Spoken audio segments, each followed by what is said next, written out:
Sur Tendance Droit, on s'intéresse aux FinTech, ces entités qui utilisent les nouvelles technologies pour faciliter le financement des entreprises et améliorer d'une façon générale les services financiers. Exemple avec Finexcap, sa directrice du marketing Léa Véran est notre invitée.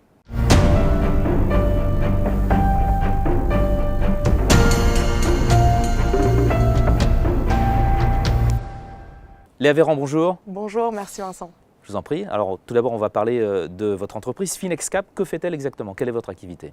Alors c'est assez simple, nous on propose aux entreprises de toute taille d'accéder et de renforcer leur trésorerie, donc d'accéder à de nouvelles sources de financement de ces dernières en utilisant une plateforme complètement dématérialisée où elles peuvent vendre leurs factures en attente de paiement.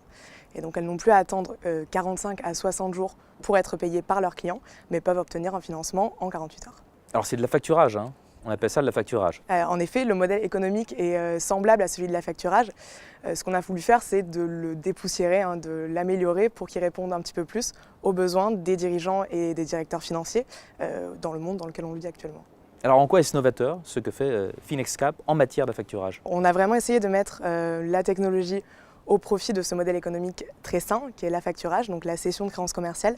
On a développé en fait des algorithmes de notation qui permettent d'accélérer drastiquement le scoring des entreprises et donc de donner une réponse, alors ça peut être oui et ça peut être non, avec transparence et précision dans des délais extrêmement rapides. Exemple, on met 0,87 secondes pour donner à une entreprise la réponse en tout cas d'éligibilité au service, c'est-à-dire de pouvoir continuer son inscription et éventuellement demander un financement.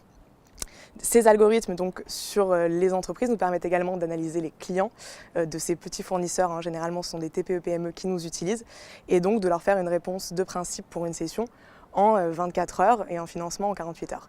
Alors ça c'est vraiment pour redonner le temps aux dirigeants de se concentrer sur leur activité et non sur leur gestion de trésorerie.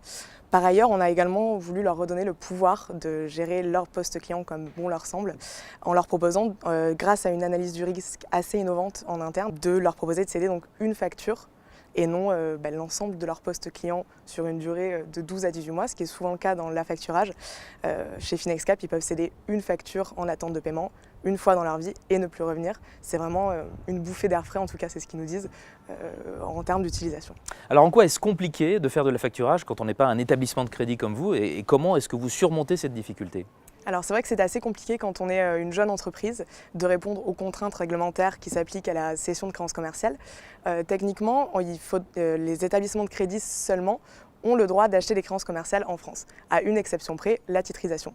Ce qu'on a fait donc, c'est que dès le démarrage de l'activité il y a 2 ans, on a structuré un fonds commun de titrisation duquel on est devenu société de gestion de portefeuille agréée par l'autorité des marchés financiers. Tout ce travail-là a pris 2 ans, bien entendu, en amont du lancement commercial.